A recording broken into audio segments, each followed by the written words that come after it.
Hello and welcome to this Teamtelligent webinar broadcast in our Thought Leadership series. As a listener, you're likely an organizational leader, a talent practitioner, a development specialist, or someone interested in contributing value in these changing times. We know you're busy and we appreciate you joining. This session is about VUCA. And if there's ever been a time to discuss the volatility, the uncertainty, the complexity, and the ambiguity, that time is now with COVID-19. So we're here to talk about leading under pressure and crisis, contributing at all levels, and what we should do based on evidence. It's important to note this is the first in a series of webinars to highlight Teamtelligent's thought leadership, focusing on the science and literature around pressure and crisis. So today we'll focus on what's so and so what, which is foundational evidence on this topic. And in later broadcasts, we'll do the now what, which we envision will be an ongoing discussion. So our objective today is to first extend the concept of VUCA and discuss what more that means to us in our current situation.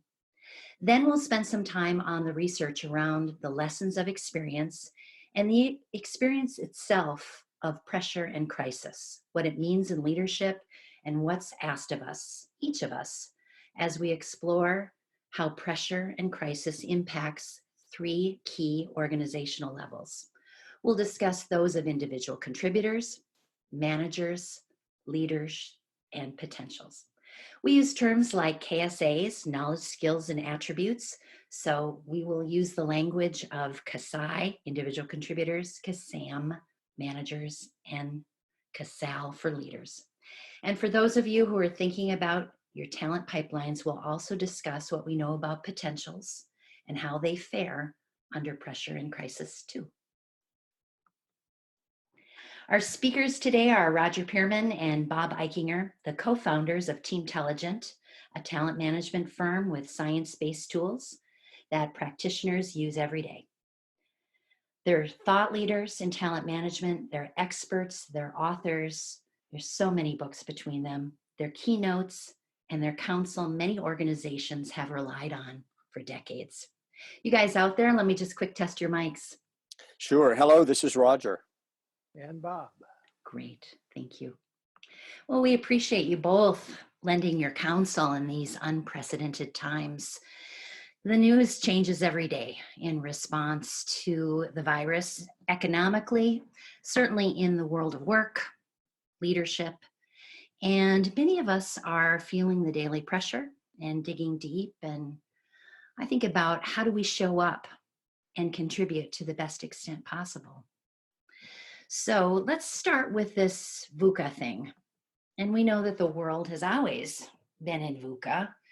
And you know, the business world didn't really coin this term itself. It's a term that the US Army War College introduced back in the 80s to describe the more volatile, the more uncertain, the more complex, the more ambiguous conditions were. And they also apply certainly in a wide range of organizational conditions and research.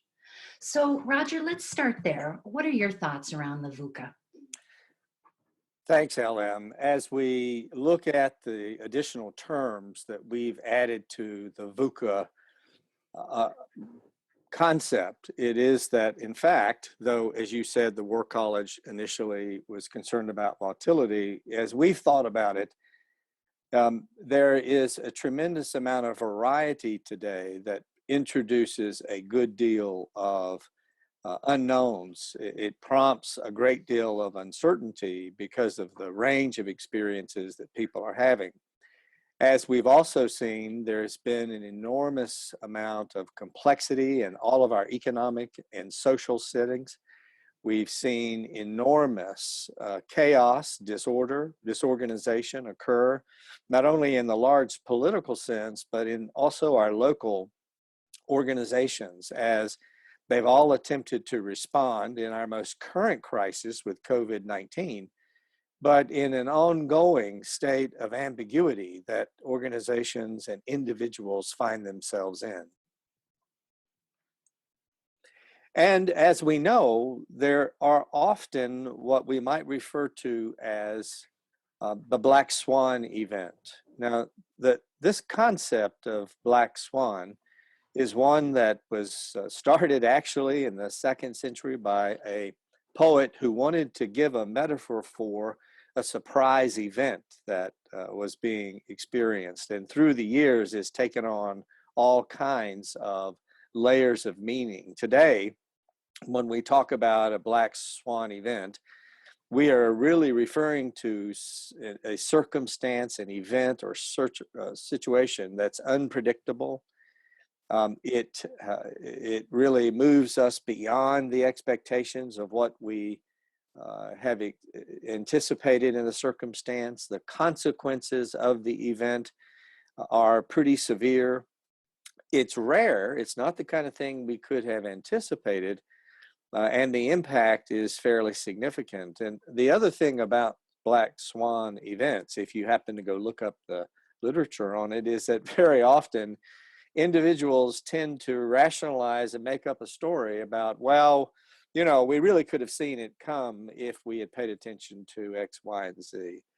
But in point of fact, we know that not only COVID-19, which is the acute Black Swan event that everyone is experiencing, that organizations have Black Swan events occur all the time. If we look back on the history of business, we could probably identify a number of those moments where unpredictable things happened that had severe consequences and produced an extraordinary impact on the operation, requiring a great deal of change. In fact, we might say that Black Swan events, and certainly the VUCA events in our world, create an experience of pressure and crisis.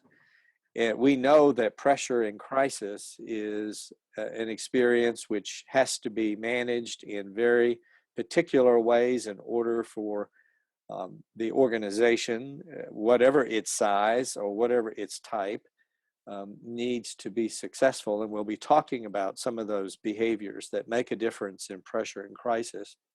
We'd also note that the pressure and crisis event that occurs, whether it's a situational circumstance that hits the organization or a larger social, political event like we're experiencing with COVID-19, that there are very particular descriptions or elements that go with a pressure and crisis role or task or set of circumstances that we would put in this category. That is to say, there is an emergency that needs to be attended to. And when you're learning from a pressure and crisis event, you have been put in charge of that particular emergency. You are cognizant that you're working in a VUCA situation where there is a lot of volatility. There's a tremendous amount of disorganization that's happening during the event that's going to require time and attention. And because of the ambiguity, meaning the multiple meanings that people are experiencing in the event, you're going to have to polish your communication behaviors, which we, again, will talk about in particular ways a little bit later. In most pressure crisis events, the time to deal with it is short, and the expectations for the person who's dealing with it are very high. The management of the event and the dealing with stakeholders across the board in all kinds of categories, as you think about stakeholders, will be very important when you are working through a pressure and crisis circumstance. There is high visibility as you take that leadership role, and it requires a person to be agile and resourceful, to be able to adjust and be resilient in the circumstance under the enormous pressure that's created by the event. Those who lead through and manage pressure crisis moments successfully know how to seek and use help from a variety of sources. And they do that by being tremendously interpersonally savvy and confident in their messaging, which comes across as having a commanding presence. We know that these events are the kinds of things that, such as what we're all experiencing in COVID-19 and what organizations are working through, require all of us to have some contribution if we want our organizations and our communities really to be successful in addressing the problem at hand. One of the things about we all have something to contribute that I would cause you to think about is whatever you do, whether you do the things which we're going to highlight as successful, effective behaviors that make a difference in a pressure crisis event, that whatever it is you do, even if it's the wrong thing, you are making the wrong kind of contribution to the circumstance. And certainly we want to highlight what are the things we know based on the evidence we've collected that make a difference in organizational life. And in fact, as LM suggested, as Bob and I did our work, as we began to look at the layers of organizations, and as we begin to focus very specifically today on the pressure crisis moments and the VUCA moments that organizations have to respond to, we're going to take a look at what we know about individual contributors, managers or supervisors, and leaders. As we did our work and we analyzed what's happening at each of these levels, it became very important for us to drill down into the very specific behaviors that we call practices that we'll talk about today. In addition, we know that if we're going to really think about organizations, we have to also be mindful of the power of high potentials throughout the levels of the organization and the role of teams and how teams are working at all layers of an organization and the kinds of things that teams need to do to be successful, especially in pressure crisis moments. But today, we're going to take a look at the three libraries, and we're going to take a look at the kinds of things that we need to bring from our knowledge, skills, and attributes to the challenges of the pressure and crisis moments in our VUCA world. Now, one of the things that's important to the work that Bob and I have been doing is that we wanted to zero in on the kind of language that everybody could access and utilize, and the kind of what I think of as very pragmatic attention that we can bring to thinking about the roles that are related to each and every layer of an organization, whether it's individual contributors, they have different roles, managers have different roles, leaders have different roles that they need to fulfill. And it's the kind of thing where we measure the success of individuals at those layers of organizational life by how they fulfill the roles. When we identified the practices, Bob and I realized that the practices hang together in various domains. You might think of these as sort of families of practices that where the practices work together under various thematic frameworks, which we'll take a look at as we work through the material. But ultimately, we want to get to the behaviors, the things you can see, the things that are replicable in everyday leadership and management behavior. Our suites are designed to enable us to code experiences like pressure and crisis at the behavioral level, to be able to say that, gee, when we look at pressure and crisis, it's certainly each person has his or her own independent experience, and managing it, though, has very specific kinds of behaviors which show up at different levels in organizational life.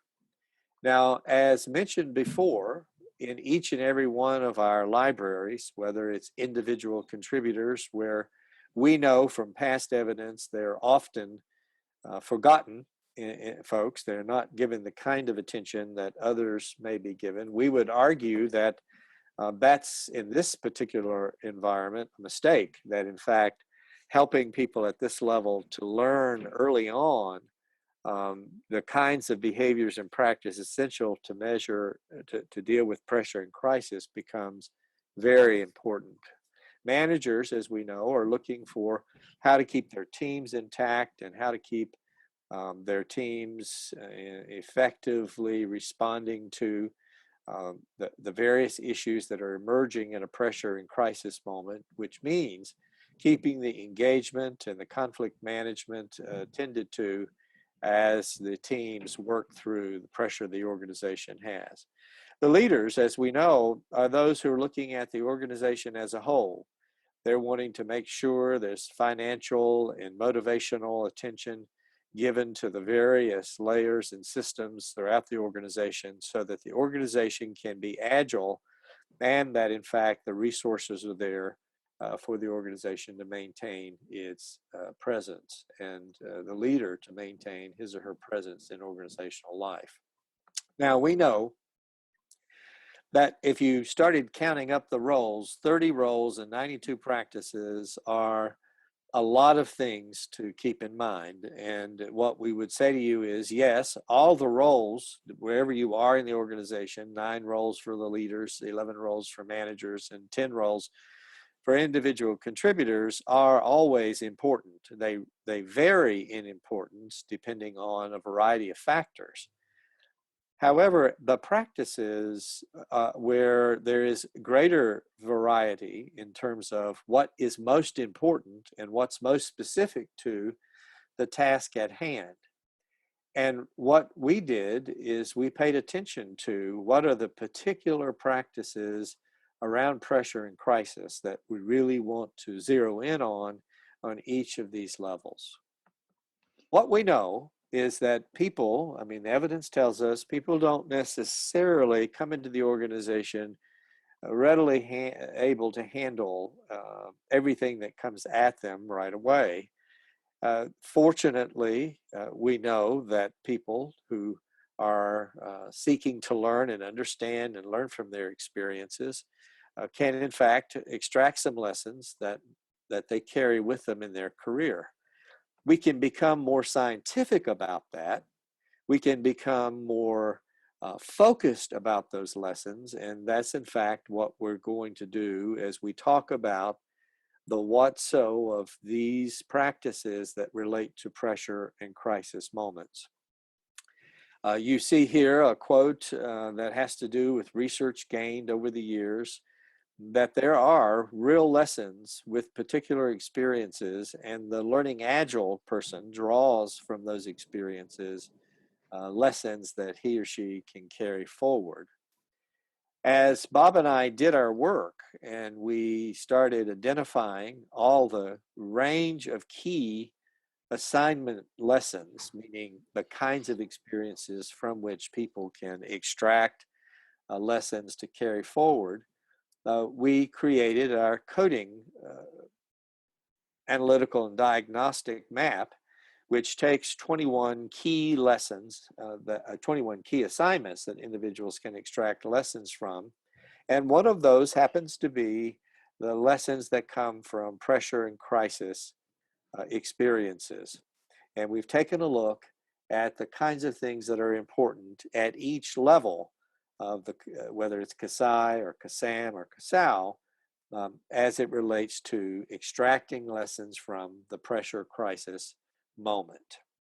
Now, as we get into this, we're first going to look at CASI, the look at individual contributors, and then we're going to look at CASAM, the whole nature of the way managers need to respond to the pressure crisis moment, and of course, leaders. And as I mentioned earlier, we will also take a look at CASAP, but for more acute reasons, which Bob will explain when we get into that material. Individual contributors under pressure and crisis, they're those people who are on the front line, who very often are the ones answering the phone, or very often the ones responsible for what's happening on the production line, or the folks who are having to deal with the frontline issues that tend to be a part of every organizational life, whether it's manufacturing services or service accounts.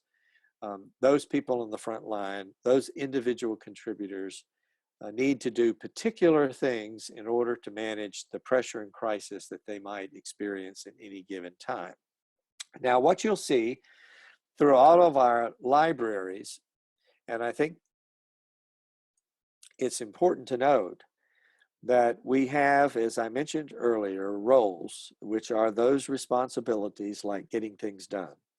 And all of them are important to engage in. Their relative importance will certainly vary by the complexity of the job and the circumstances. There are discrete practices and behaviors which really matter the most as we zero in on the pressure and crisis moment. And what we're going to do is we take a look at this first, is just to zero in a little more on the roles. You can see the roles that the individual contributor must do. And as you think about this as a checklist, you know this is true. You know the individual contributor, we expect them to get various things done. We expect them to work smoothly with others. Certainly very acute, important roles in pressure crisis moments. The use of resources, being effective and efficient, become important roles. The communicating with those around them up in the organization in a timely and accurate manner, again, becomes more acute in a pressure crisis moment. Tackling the difficulties that the pressure crisis moment brings becomes quite important. How you offer value add input is certainly a key part of being a good individual contributor. During pressure and crisis, change is happening often fast, and being supportive and knowing how to execute those change initiatives, I think, becomes critical. Making sure that your expertise is very much at play and showing an interest in and working on your personal growth is in particularly getting the most out of a pressure crisis moment becomes important. And of course, demonstrating your citizenship in the organization, it really is exposed in the pressure crisis moment. But particularly, what we know is that there are practices that become most important for the individual contributor in the pressure crisis circumstance. The first is developing resilience and resourcefulness, and it makes perfect sense that for an individual contributor to work through the pressure and crisis moment, he or she is really needing to make sure they've spent and invested the energy to develop their resilience and resourcefulness, and have developed skills to manage the conflict which is going to occur in such circumstances. And there is going to be lots of conflict over resources, conflict over assignments, as things need to happen fast and effectively. A second set of practices, while the first two are at the top of the list is most important, these next practices are very important. If I gave a 5 to the first two, these would be the 4s in the practices that are in our individual contributor library. And again, as you think about it, it makes perfect sense that building uncertainty and ambiguity management skills is an investment in the long-term arc of a career and would certainly be highlighted in a pressure crisis circumstance. Engaging interpersonally and being responsive is a way to make sure that when conflict occurs, it happens in the most constructive of possible ways. Being able to persevere and not give in when the barriers seem to be insurmountable, and sometimes folks in the individual contributor role simply don't have the long time view of a circumstance and therefore aren't as able to think about what the long-term consequences might be. And so learning to persevere becomes very important, and believing in that we will get through this and that we'll get to a solution. And of course, being problem solvers And making those decisions and taking action on decisions becomes an important part of responding to those VUCA moments in organizational life. Certainly, being able to collaborate and make sure you inform those around you and your bosses as to what you're seeing, what you're hearing, what you are experiencing becomes an important behavior for the individual contributor to make the kind of difference necessary in an organization in these pressure moments. Knowing where support is needed means you have to be able to have the kind of analytical orientation that says, look, let's take a look at where do I need to invest my energy to support the organization or my team or my peers or my bosses in this circumstance that we're in, and taking the initiative to provide that support and knowing how to take measured risk becomes important. And of course, setting work priorities is a part of what enables an individual contributor to be successful in moving through a pressure crisis experience. Well, as I said, we have some very important practices which are identified in our managing self domain, which is developing resilience and resourcefulness. The second most important practice, which is managing conflict, falls into relating to others domain. And as we organize our other next important practices, you see how they line up within the managing self domain. The persevering and the taking initiative are organized within managing self. In the doing the work, the solving problems and making decisions and setting priorities fits within that particular domain.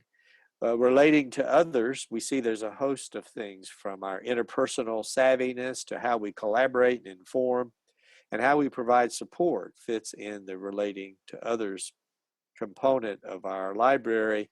And of course, building uncertainty and ambiguity management, which I mentioned earlier, as important, fits in our building a career. Now, as you look at this, if you were to say, well, gee, where's the biggest bang for the buck? Well, under relating to others has the most of the practices. And so we might argue that, well, maybe we should zero our time and take a look at those practices at a deeper level. But that being said, we also know that the developing resilience and resourcefulness, the persevering and taking initiative and measured risk are also very, very important. Well, this has just been a look at when we think about our CASI library, our individual contributor library, what are the practices and how do they fit within the domains and which practices are most important? And we'll do the same as we take a look at our CASAM and CASAL libraries, with CASAM coming next. Thank you, Roger. The second library we want to look at is the Manager and Supervisor library. We put those together because the research shows, at least in the last decade or so, the distinction between manager and supervisor, which used to be big, is no longer true in organizations as organizations have flattened. So we're now transitioning from CASI, that's the people who do the work, to managers and supervisors, the people who are managing the individual contributors. So managers, as Roger said, are in charge of keeping the team functioning, engaged, excited about what they're doing. And we now want to take a look at the coding that we found against pressure and crisis situation. As before, the library is the same in the sense of format. So in the red box are the 11 roles of managers. These were developed taking a look at the research. You could imagine yourself looking at 100 job descriptions of managers and supervisors and asking yourself, what are the common characteristics or requests or responsibilities of managers? And that's what those 11 are. And then on the right-hand side, we have the more specific practices. And our coding question was, if you look at the characteristics of a situation of pressure and crisis in the center box on the bottom, how do they code against the practices?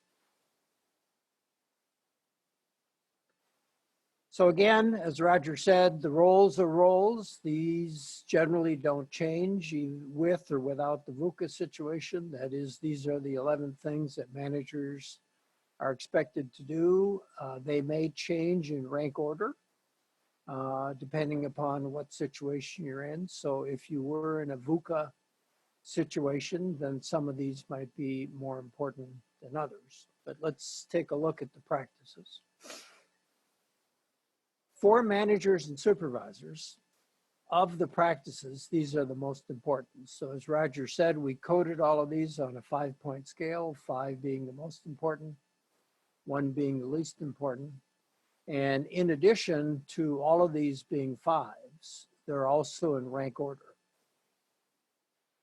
Extensive literature on high-performing work teams has shown that communicating effectively within the team and outside the organization, which is covered in the 5th ranked, relating and managing up, are extremely important. That is, the more information people know, the more effective and productive they can be.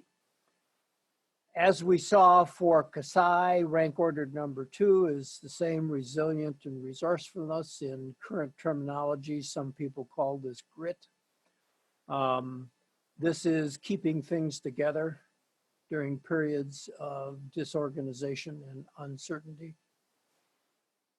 Managing mindfulness is the 3rd rank ordered characteristic, and mindfulness is a new term in leadership. It is a new skill that managers and supervisors and leaders need to develop. We'll talk a little bit more about that both in this session and the one coming up.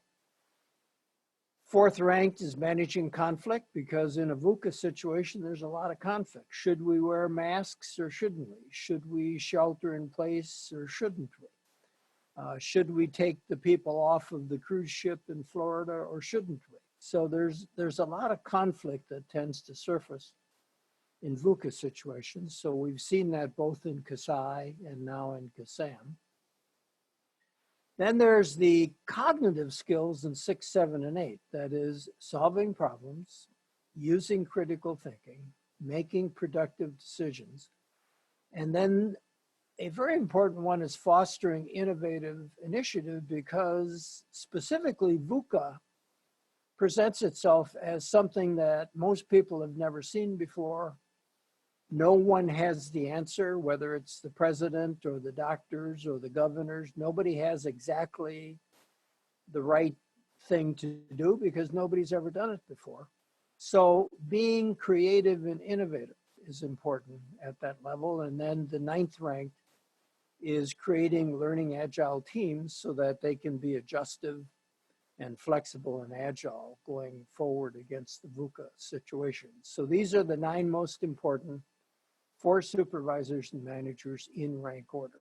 Let's take a look at the next set.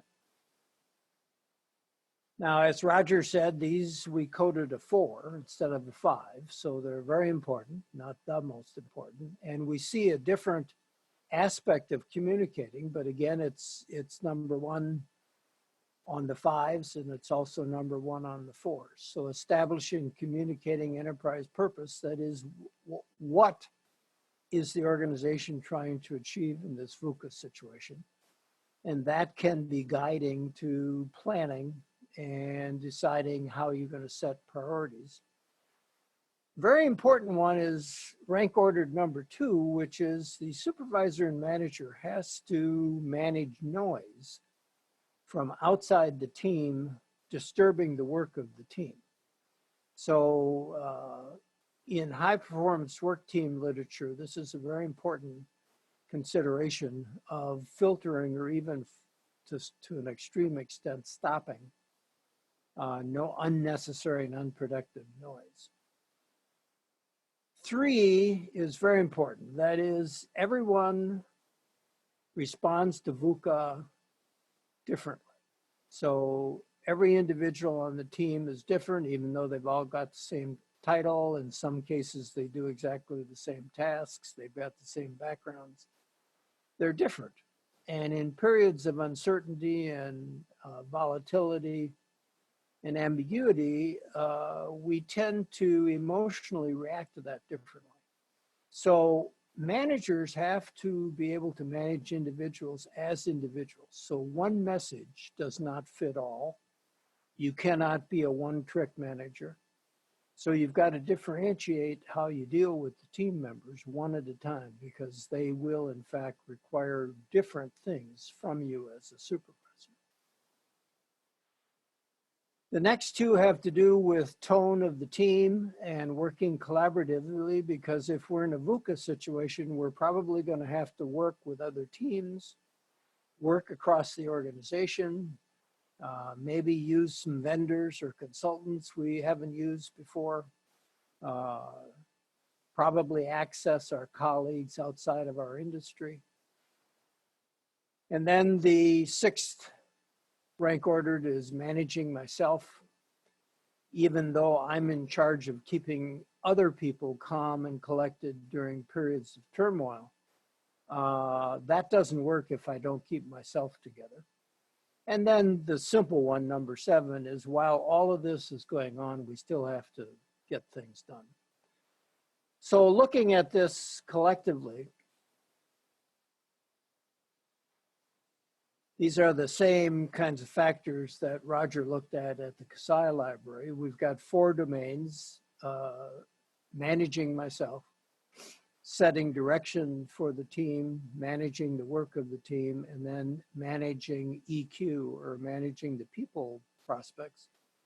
And if you put the 5s and 4s on the same chart, on the left-hand side, you'll notice that during VUCA times, as you might expect, dealing with people issues is going to be the most important.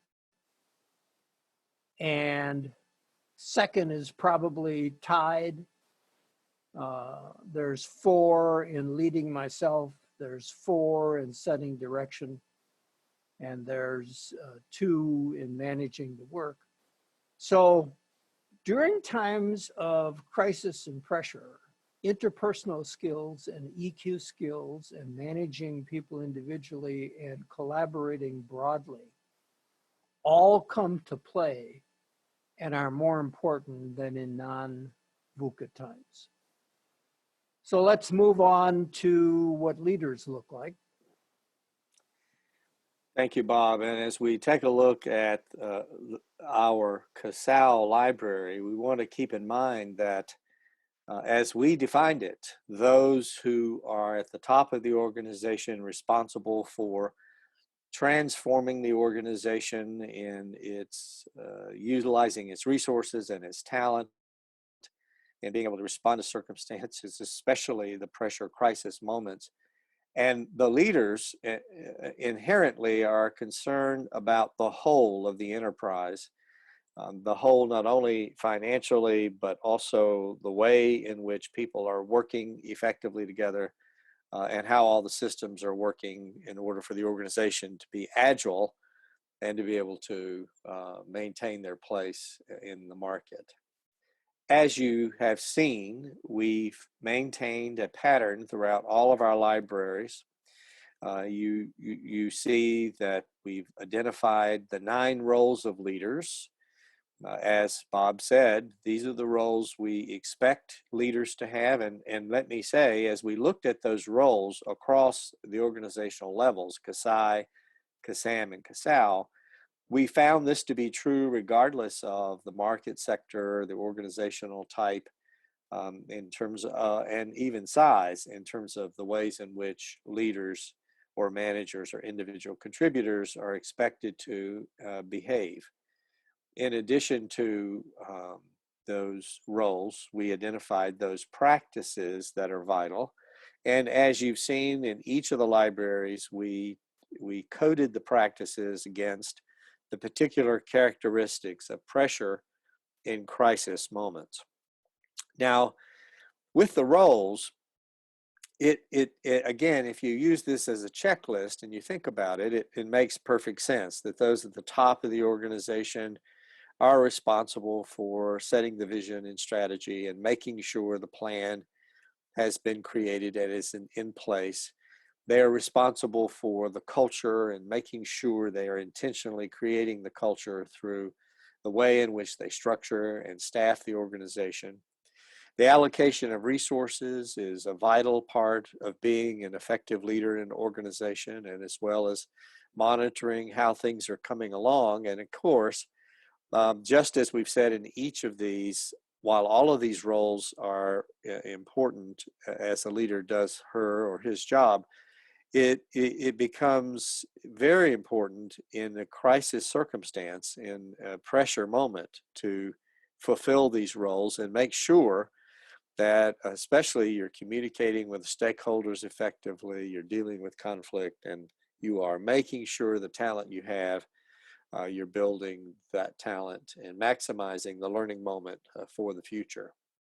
As we coded the various practices in rank order of importance, the practice that we feel for leaders is most important is uncertainty and ambiguity comfort, meaning not only developing those skills within themselves, but also how they do things to help those around them have comfort around the ambiguity, the disorder, the uncertainty, the volatility that they're experiencing in the pressure crisis moment. Of course, during such times, your attention to motivating and influencing others to utilize their talents and their skills to deal with the moment becomes very important.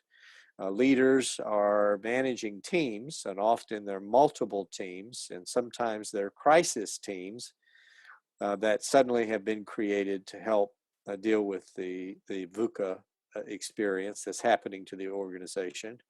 And as you've seen, we have, through multiple examples, found that the conflict management and conflict agility of those involved in a VUCA moment is vital to the organization successfully getting through that moment.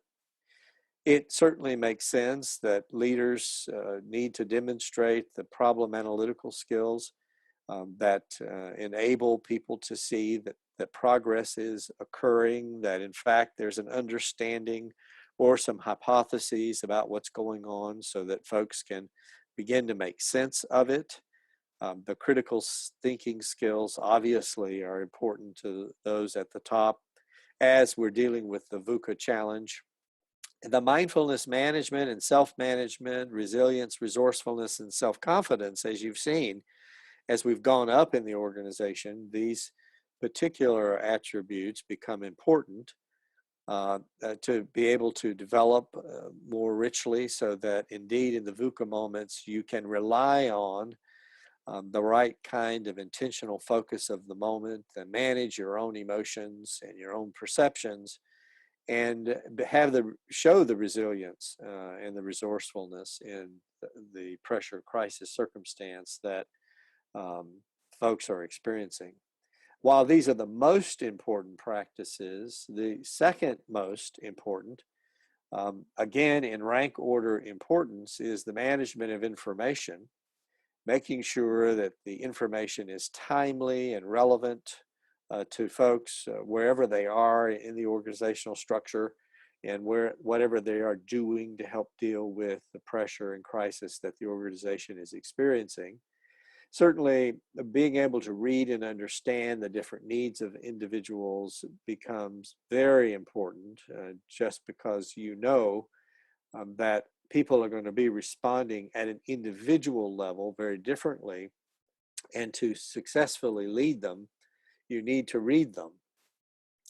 But when we think of marketing savvy, we think not only of the idea general marketing your brand or your product or your services, but as a leader, knowing how to market ideas and market perspectives on strategies on how the organization internally, at any rate, needs to think about the circumstances and to move forward. It may surprise you, but humor becomes important when people can see a leader who is able to both express humor about their own sort of moment of discomfort or their own sort of mistake that they've made that they don't mind sharing, that is a kind of a funny moment, becomes very important. We found in looking at a whole variety of sources that leaders who are able to find the appropriate moment to share something that elevates the mood is a person who's seen as more in control and more able to respond to the demands of the moment. And of course, demonstrating presence so that people can in fact see you as a leader, see you as the person who's um, working energetically to move things forward through the task and project management plan becomes very important. Now, as you've seen in all of our libraries, we have organized within the domains what is most important, as you see in the bold print, and next most. And again, it is interesting that most of the behaviors fall into our first domain, leading myself. And at one level, it makes perfect sense that if I'm going to be leading an organization through a pressure crisis moment, I need to be attentive to those things to build capacity for me to do that in the future. As you see, there are 5 in leading people. And again, given the primary nature of the leader role, that would make perfect sense, and it's as we would expect. And working through the issue at hand, the source of the crisis, the tactics to address the crisis would make perfect sense around managing your thinking in the leader role. So as we have worked through all of our libraries, we know that in each and every level of the organization, within our 4 domains, there are some practices that are more important than others. There's some behaviors that will have a bigger payoff than others. And as we said before, on the whole, we know that CASAL, CASAM, and CASI has the 30 roles and 92 practices as a whole. In this particular circumstance, however, there are particular practices where the biggest difference is made and the biggest opportunity for an individual, wherever that person is in an organization, whether it's individual contributor or manager or leader. There are various things that can be done to effectively fulfill those responsibilities and to help an organization deal with their VUCA moment. In addition, we know that there is another group of people who might be of a special importance as we think about the whole of our libraries that Bob's going to talk to us about. Thank you, Roger. Let's summarize what we've said so far. So we've looked at individual contributors on the left, managers and supervisors in the center, leaders on the right. And these are all of the coded 5 practices. That is, what things work best in situations of VUCA, pressure, or crisis. If you look at them in a different way, you can look at them across the domains and you can begin to see some commonalities. That is, each level sort of has its own set, but across the 3, there might be some common characteristics.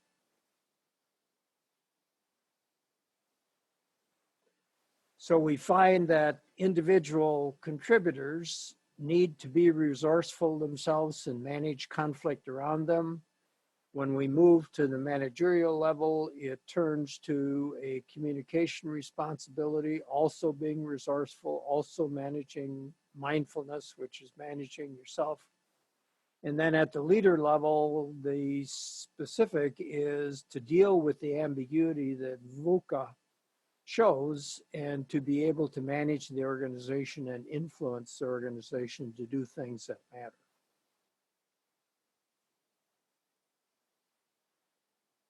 So we've got 3 levels.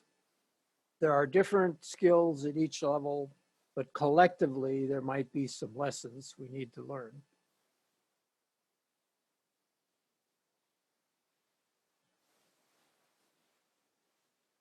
Next. We have another library, which is the high potential library. It's organized in the same way, and organizations as an independent activity are always on the hunt to identify and hire and recruit and deploy people with potential to be future leaders. And if you look at the high potentials, it's got the same structure as our other libraries. Next. So in the red box is sort of the equivalent of the roles. In this case, they're called drivers and markers, and there are 12 of them. And then on the right-hand side, there are 25 specific practices or behaviors that high potentials tend to do well. When Roger and I did this project, we went back and looked at the common characteristics of high potentials. And high potentials, of course, are everywhere in your organization. That is, you have high potentials that are currently individual contributors, or currently supervisors and managers, or currently or already leaders. So you generally have high potentials all around your organization. What was interesting to Roger and I is when we take a look at the characteristics of a VUCA situation, that is, what are people being asked to do? And we reviewed these earlier in today's presentation. And if you can bring these up to mind again, being put in charge, back up, please. Put in charge of an emergency, working under a condition of not knowing what's happening or how anything's going to work. There's a short time period to figure this out. Expectations are high. I manage stakeholders. People are going to be watching what I do. I have to be agile, resourceful, adjustive, and resilient. I need to use help anywhere I can find it. And I need to use my interpersonal skill set in order to collaborate. And if you think of that set of requirements, and now let's take a look at the characteristics of a high potential. So the 12 things that distinguish a high potential from people who don't have as high potential is they aspire to greatness. They learn quickly, number 2. Number 3, they love change. They get excited by change. They seek new experiences. They seek variety and diversity of experiences, number 5. They have a knack in number 6 of understanding how complex systems work. They constantly build additional skills and self-regulation. They network effectively in all directions. They're motivated by the challenges of VUCA experiences. They can see past VUCA. A common statement we find today in companies is that they can see around corners. Well, a high potential is somebody who can look beyond whatever the VUCA is we're dealing with to see what we need to get ready to do when this is over.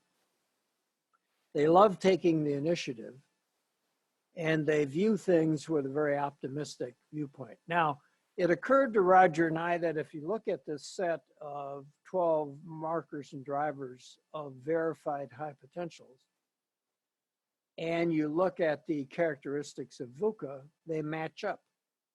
So in the simplest sense, the people you should look to during VUCA periods of time in the organization, or in this case, the entire world, are those people of potential that are currently in individual contributor jobs, manager jobs, or leadership jobs. Because those are the people who are going to figure out what to do when you don't know what to do. That is the specialty of a high potential. Because of a variety of background and a variety of experience, and being able to wrest the lessons of experience through high, diverse experiences, they can put together synthetic responses that no one has ever done before by leaning on their background of variety and diversity to nail solutions together that are creative and innovative, that will get the organization through the VUCA experience. So we thought it was interesting that you already have a series of people in the organization that have this particular skill set, the 12 drivers and markers. Now, looking more specifically at the 26 practices, these 4, among what high potentials are generally already good at, are the most important, again, in rank order. So knowing who they are, being adjustive, adaptive, being able to keep themselves together while everyone else is in anxiety and frustration. And then they have a cognitive processing capability and speed to take a look at a situation that's never occurred before, at least not in their lifetimes. So they look at COVID-19 and they look at what their organization needs to do. And they can mentally or cognitively figure out how to solve this situation. Looking at the 4s,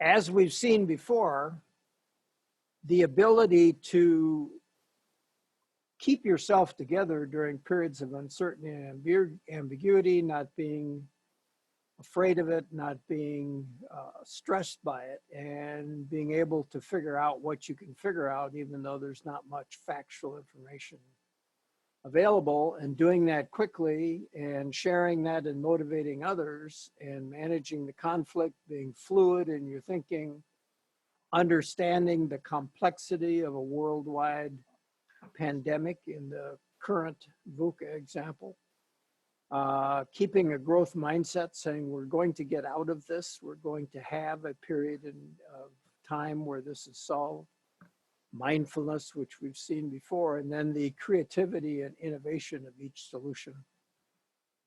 Because this is a situation we've not faced before. And high potentials have a knack of knowing what to do when you don't know what to do. So as we did with the other libraries, if you take a look across the domains, building and managing self for high potentials is the important concept. And then having a positive mindset down in D is the second.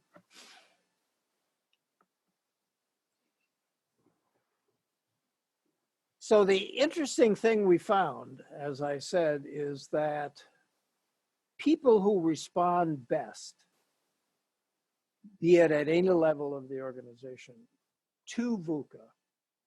Not only that, they're not afraid of VUCA, and they're not knocked off center by VUCA. They actually enjoy VUCA. It's stimulating to them to attack a VUCA situation. Are the people in your organization that are already high potentials, because they most likely have these characteristics.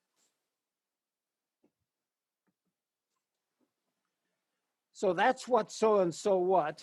The 2 conditions you have in people who are not high potentials, if you talk about now what, how are you going to implement this? Well, if I show my supervisors and managers saying, evidence says that these 10 practices are the most important to apply today in our jobs, then you have one of 2 conditions in the people in that audience.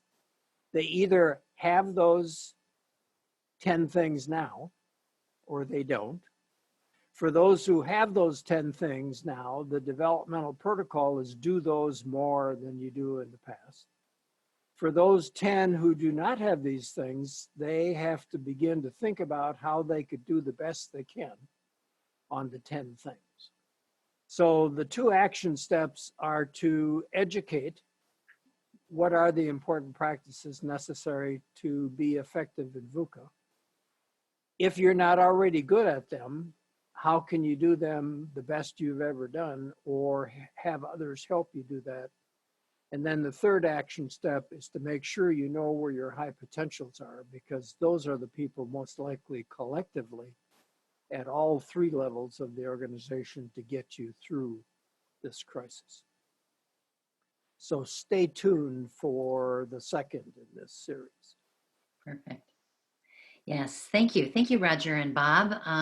You're right. Now that we've laid the foundation with VUCA and the behaviors best associated with pressure and crisis at all levels, with a special point of attention to high potentials, we definitely hope you'll join us to continue the conversation and focus on, as Bob said, the now what, which includes the brain, how it helps and hinders us, or maybe even gets in the way of our best intentions. And it's important to know that Teamtelligent has extensive intellectual property and perspective on how the brain works in development. Additionally, we'll delve deeper into the things that we all can do. As Bob mentioned, what are the actions that we need to take? For example, mindfulness or some other practices and development efforts that we can take are on the slate for next time. So as you think about what you just heard, we'd invite you to send in your questions for Roger and Bob via the Connect With Us path on our website at teamtelligent.com. And yes, Roger and Bob will be at the mail response post for any questions or insights that you offer us or send to us. So please do feel free. And as always, do connect with us and everything that's happening at Teamtelligent by our website, especially for the webinar event schedule. There you'll get a feel for the remaining webinars in our series. And before we sign off, we want to pause and acknowledge that everyone who's doing what they can by either showing up to work or staying at home to manage our situation, we want to offer a thank you for that. And from everyone at Teamtelligent, thanks for listening. Stay safe and be well.